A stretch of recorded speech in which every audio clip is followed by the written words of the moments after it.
Few pop culture moments have ignited the kind of excitement that surrounded Star Wars in 2015. The Force Awakens was on the horizon, promising the franchise's long-awaited return to the big screen after a decade away. Fans, both long-time followers and a new generation, were swept up in nostalgia and anticipation, eager to return to the galaxy far, far away. Star Wars fever was at an all-time high, reminiscent of the frenzy that had accompanied the prequel trilogy years earlier. With such a massive resurgence in interest, it was inevitable that Disney would look towards the gaming market as well, in an effort to capitalize on this renewed enthusiasm. And what better way to do so than by reviving one of its most beloved gaming franchises. The original Star Wars Battlefront games, developed by Pandemic Studios in the mid-2000s, had been a massive hit, allowing players to engage in large-scale battles across the Star Wars universe. The series had, in a similar vein as the movies, lain dormant for a decade, meaning that the time now was right for a revival. The rebooted Battlefront would become a game that dazzled with authenticity, yet left many fans yearning for what could have been.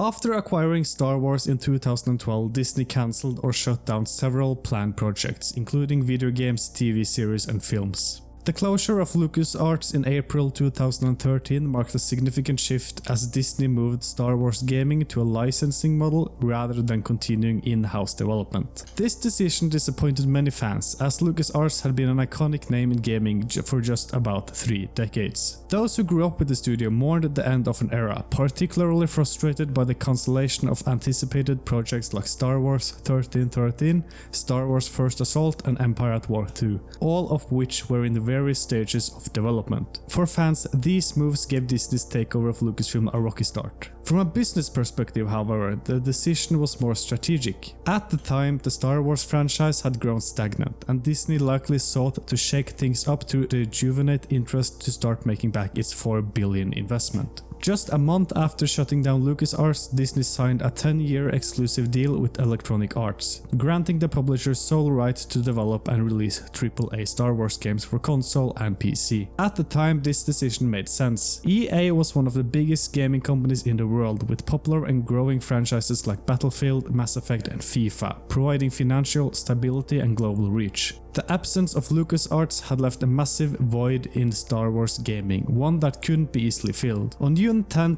2013 at E3, EA unveiled its first major Star Wars project, a revival of the long-dormant Battlefront franchise, which had been on hiatus since Battlefront II in 2005. This was a calculated move, as Battlefront was one of the most beloved and accessible Star Wars gaming franchises, and Battlefront 3's cancellation in 2008 was still fresh in fans' mind. EA tasked DICE with developing the new Battlefront, a fitting choice given the studio's experience with large-scale multiplayer-focused shooters. The connection was also almost poetic. Pandemic Studios had drawn heavy inspiration from DICE's Battlefield franchise, particularly Battlefield 1942, with its large-scale battles, class-based gameplay, vehicle combat and AI bots. With DICE on the rise following the success of Battlefield 3 and anticipation surrounding Battlefield 4, fans were hopeful. If anyone could successfully reboot Battlefront, it would be the very developers whose work had originally inspired it.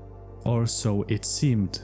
DICE officially began developing Star Wars Battlefront in mid to late 2013 using the Frostbite engine. Their goal was to create the most immersive and visually authentic Star Wars experience possible. To achieve this, they collaborated closely with Lucasfilm, gaining access to original movie assets and sound resources. The team visited the Lucasfilm archives, as well as the actual filming locations for the movie, capturing high-resolution images and scanning props to create 3D models through the process of photogrammetry. This meticulous process ensured an incredible, detailed and true-to-life representation of the original trilogy. DICE made the decision to focus solely on the original trilogy, omitting any content from the prequel era. Several factors influenced this choice. One key reason was to align the game with the release of The Force Awakens, capitalizing on the hype and ensuring a fixed launch date. Expanding the game to include prequel-era content would have risked delaying development. meaning it wouldn't meet the deadline of The Force Awakens. Additionally, Disney believed the prequel trilogy was somewhat of a black sheep within the franchise due to its mixed reception upon release, leading them to steer clear of that era. At the same time, Star Wars canon was undergoing significant restructuring under Disney, with the expanded universe being discarded. Disney likely wanted to avoid potential conflicts with the new streamlined canon, further justifying their decisions. However, this exclusion sparked mixed reaction from fans. Many were disappointed by the absence of Clone Wars era battles, characters and locations, especially since previous Battlefront games had featured them. Some felt the game would be incomplete without prequel content, while others appreciated DICE's commitment to faithfully recreating the aesthetic and atmosphere of the original trilogy. This wasn't the only decision that left fans feeling uncertain about the reboot. In the lead up to the game's release, executive producer of DICE Patrick Bach revealed that the team aimed to create a fresh experience, one that wasn't directly inspired by DICE's Battlefield series, yet still maintained ties to the original Battlefront games. This statement sparked skepticism amongst fans. It seemed odd that DICE would distance themselves from using elements of Battlefield, considering that it was the franchise that had originally inspired the original Battlefront. Many worried that this approach would result in a gameplay experience far different from what they had hoped for. Fans were left unsure of what to expect, but it wouldn't be long before they found out. The beta test for the game ran from October 8th to October 13th, offering players on PlayStation 4, Xbox One and PC a chance to try out selected game modes ahead of the full release on November 17th. Overall, fans responded positively to the beta. The game's visual and sound design were widely praised, with many considering them among the most impressive aspects of the experience. The gameplay was generally smooth, and the large-scale battles in Walker Assault, featuring 40 players fighting on Hoth as either rebels or Imperials, delivered an immersive cinematic experience that captured the essence of Star Wars. However, not all feedback was glowing. One of the main criticisms during the beta was the imbalance in Walker Assault, as the rebel side struggled significantly to secure victories against the Empire. This led to concerns about balance that many hoped DICE would address before launch. Even after its release on November 17th, Star Wars Battlefront faced criticism from fans who felt the game lacked depth and content. The absence of a proper single-player campaign, space battles and more substantially, offline modes like instant action was particularly disappointing, as these elements had been integral to the original Battlefront games. Early in development there was plans for a story-driven single-player campaign, but this was ultimately scrapped to ensure the game launched in time for The Force Awakens. As a result, Battlefront only included 3 offline single-player modes at release. The first was training missions, short tutorials designed to introduce players to the game's mechanics, vehicles and heroes. Battle missions offered small-scale AI skirmishes, where players could fight against bots, solo or in split-screen co-op, either as regular soldier or heroes. The final mode, Survival, was a wave-based challenge in which 1 or 2 players had to endure successive attacks from Imperial forces across different maps. However, there was no full offline equivalent of the larger-scale multiplayer battles, which left many fans frustrated. The lack of an offline mode for Walker Assault reinforced the perception that the game was too multiplayer focused at launch. The core of Star Wars Battlefront was its multiplayer experience. At launch, the game featured 12 multiplayer maps spread across 4 planets: Endor, Hoth, Tatooine and Sullust, with each planet containing 3 maps. 4 out of these 12 maps were specifically designed for Walker Assault, while the remaining 10 were smaller scale maps intended for game modes like Blast and Hero Hunt. The game offered 11 primary blasters for players to use, with gunplay designed to be accessible and cinematic. Blaster weapons had minimal recoil, no traditional aim-down sight ADS except for scoped weapons, and an unlimited ammo system that relied on overheating instead of reloading. This made combat smooth and easy to pick up, but some players felt it lacked depth and precision of other shooters. The time to kill was relatively long, emphasizing movement and positioning over fast reflexes. Instead of traditional class-based loadouts, Battlefront used the star card system, which allowed players to equip a customizable set of abilities, gadgets and secondary weapons. Players could select a hand of 3 star cards, 2 standard abilities such as grenades, jump packs or special weapons, and 1 charge card which provided temporary buffs like explosive shots or personal shields. This system offered flexibility and personalization, but removed distinctive class roles, making all characters functionally similar aside from their chosen loadout. This marked a significant shift from Battlefront II from 2005, which used a class-based system where each faction had predefined roles like Assault, Heavy, Sniper and Engineer, each with unique weapons and gear. The class-based approach encouraged teamwork and specialization, as certain classes were better suited for specific objectives. In contrast, Battlefront 2015 prioritized individual customization and adaptability, offering a different gameplay experience that divided opinions among fans. After its launch, Battlefront received a year worth of post-launch support through 3 updates and 4 major DLC expansions, significantly improving the game by adding new maps, heroes and modes. While the base game was criticized for lacking content, these updates helped expand its variety and longevity. DICE introduced several free updates that improved balance, added new maps for smaller modes and implemented private matches. In July 2016, the much requested skirmish mode was added, allowing players to experience Walker Assault and Fighter Squadron against AI, addressing complaints about the lack of single-player content. Alongside these free updates was the game's 4 paid DLC expansions. Each focused on iconic Star Wars locations and introduced new gameplay elements. The first to be released was the Outer Rim DLC, emphasizing close quarters combat with maps set in Jabba's palace and Solast's factories. It introduced Greedo and Nien Nunb as playable heroes, and added Extraction, a mode where rebels had to escort cargo while Imperials tried to stop them. The second DLC was Bespin, which expanded on the large-scale battles with Cloud City, and locations like the Carbon Freezing Chamber and Administrator's Palace. It introduced Lando Calrissian and Dengar as new heroes and added Sabotage, where rebels had to destroy Imperial Tibanna gas generators. The third expansion was the Death Star DLC, which released on September 2016. It was one of the most anticipated expansions, finally bringing space battles to the game and adding the Death Star interior as maps. Its battle station mode featured 3 phases, starting with the space battle, transitioning to on-foot combat inside the Death Star, and culminating in the iconic trench run sequence from A New Hope. Chewbacca and Bossk joined as playable heroes, alongside new starfighters like Luke's Red 5 X-Wing and Vader's TIE Advanced. The final experience was Rogue One Scarif, released on December 2016.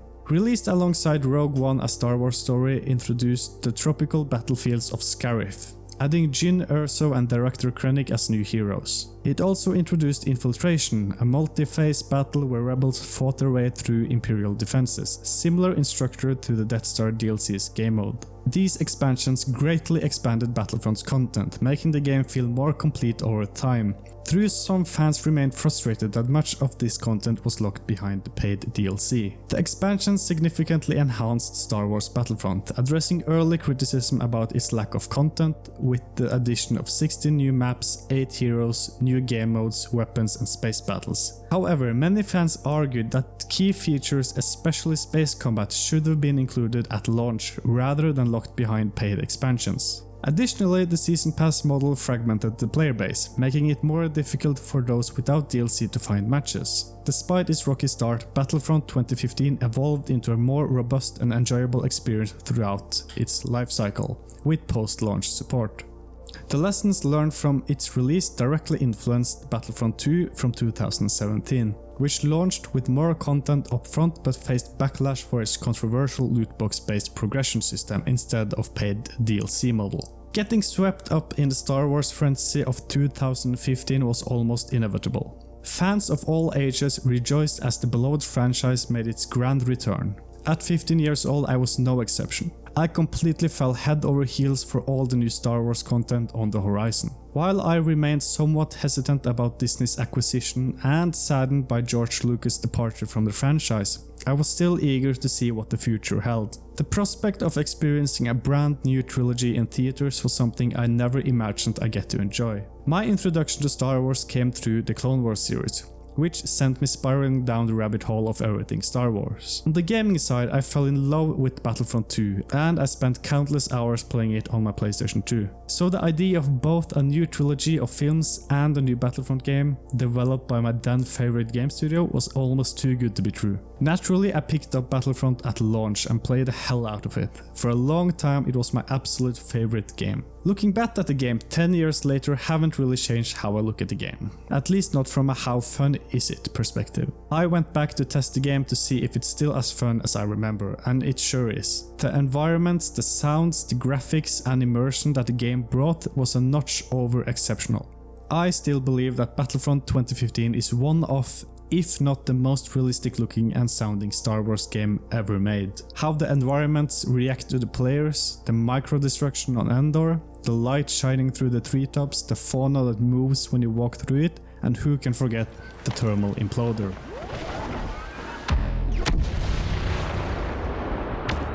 Everything that's on display is just wow.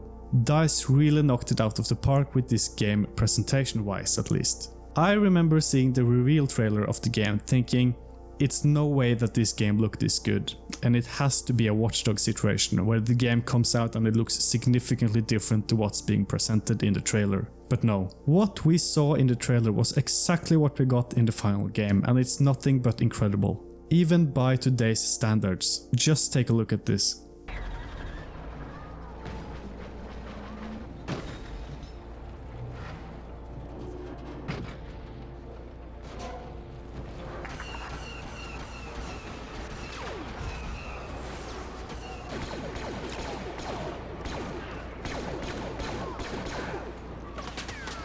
This beats most other games, both old and newly released ones. I even personally believe that Battlefront 2015 is a notch over Battlefront 2's presentation when it comes to graphical fidelity. I can't really put my finger on why that is, and it might be nostalgia or it might be delusion, who knows, but either way the game looks gorgeous. And it's a testament to DICE's innovation at the time. But enough about the graphics and presentation. The gameplay on the other hand is something I don't really know how to present. When I did go back to play the game, it only reinforced my belief that the gameplay is good. Good being the key word. At release and throughout the game's life cycle, the time to kill was said to be too long. In some ways, that's true. The game really leans heavily into being a more approachable and arcade-like experience. This can be seen in the elements mentioned earlier, with simplified gunplay, star card system, the lack of classes and power-ups. All these elements reduced or totally eliminated the need for tactical gameplay and contributed to the arcade-like feel, something that particularly was criticized from long-time fans. Me personally, while still missing classes and a more in-depth gameplay and progression, which was part of the earlier titles, was okay with the simplified nature of the game. It made it so it was easy to pick up and play after a long day in school. But these are valid criticisms that actually got corrected 2 years later with Battlefront 2.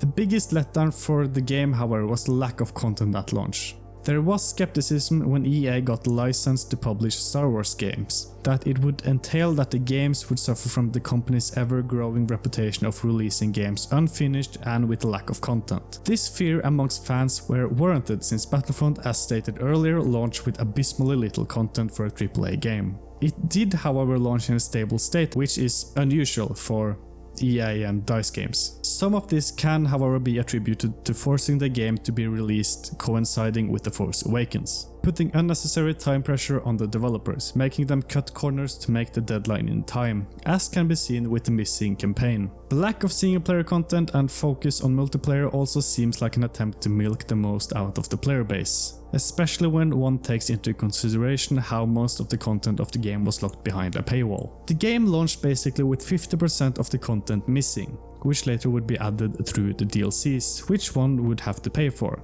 It's hard to say if this was the fault of the time pressure that was imposed on the developers or the decision to only focus on the original trilogy content-wise. The fact that Disney dismantled the expanded universe, TV shows and other elements of the franchise to streamline what Star Wars was didn't help the dev team. One can imagine that this really set limitations on what the team at DICE could and was allowed to implement into the game. I do believe that Disney at the time was really strict with what was allowed in canon, meaning that the devs had to have any ideas of content they wanted to put in the game go through Disney's pipeline, slowing down the development and scope of what the game could have been. To only have the original 3 movies, The Force Awakens and later Rogue One to base all of the game's content on could explain why the game launched with so little content.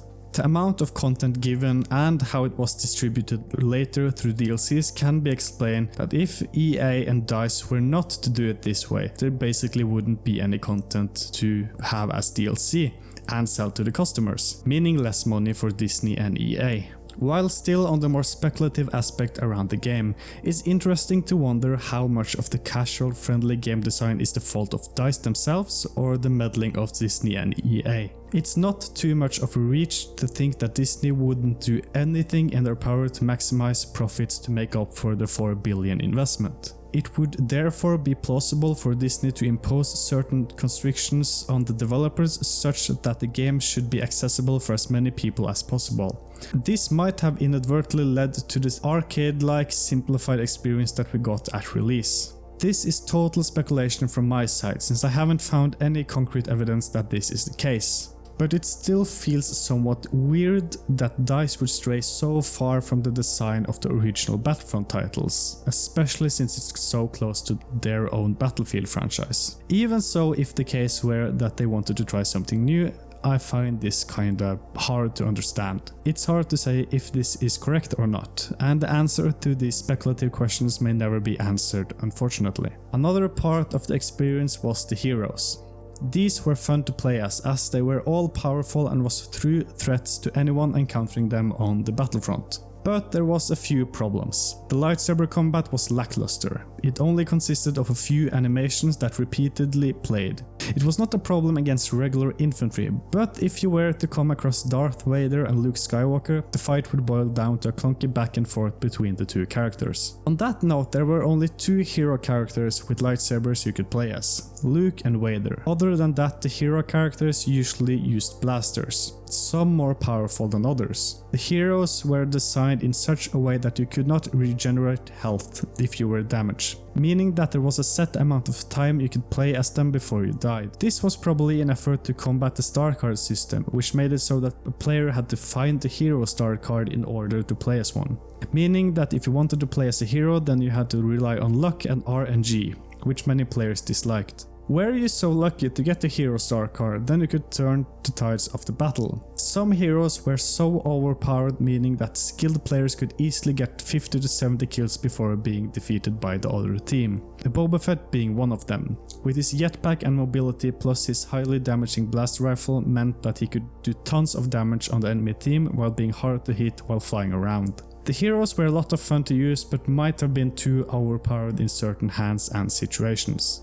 You also have the Fighter Squadron game mode, an intense arcade-style aerial combat mode that pits players against each other in epic Star Wars dogfights, featuring iconic vehicles like X-Wings and TIE Fighters.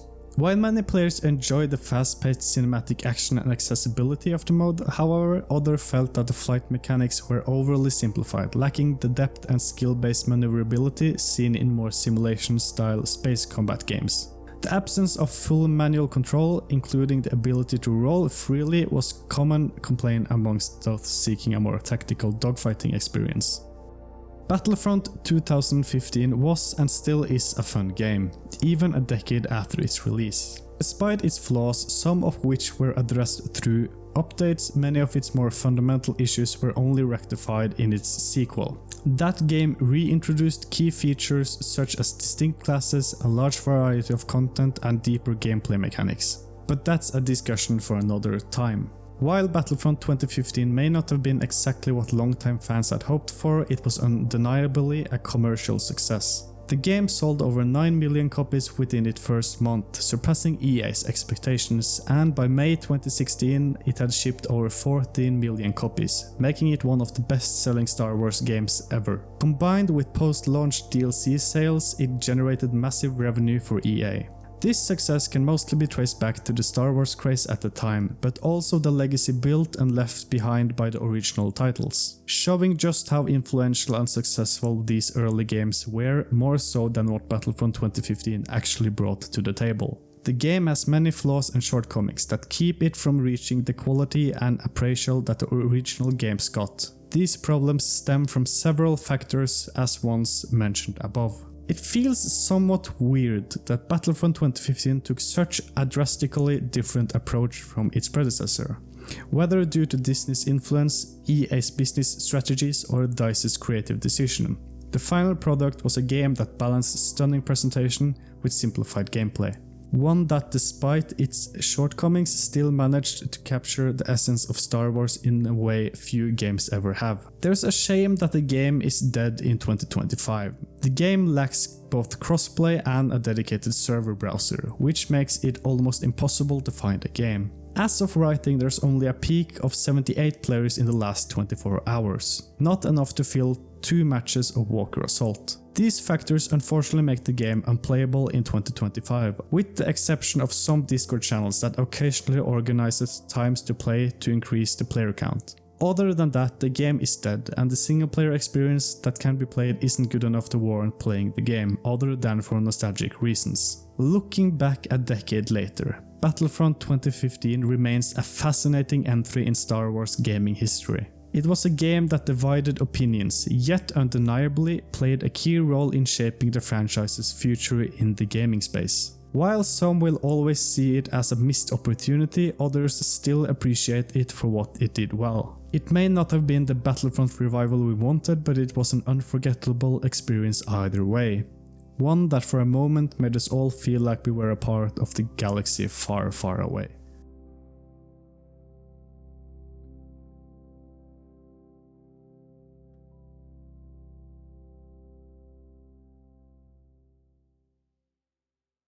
What do you think about Battlefront 2015? Did you like it? Did you hate it? And what do you think about how EA and DICE handled it? Leave your thoughts in a comment down below and let's reminisce about this awesome game. I want to give a big thanks if you really got this far in the video. If you want more videos like this, then please leave a like and subscribe to the channel. And maybe, hopefully, I see you in the next one.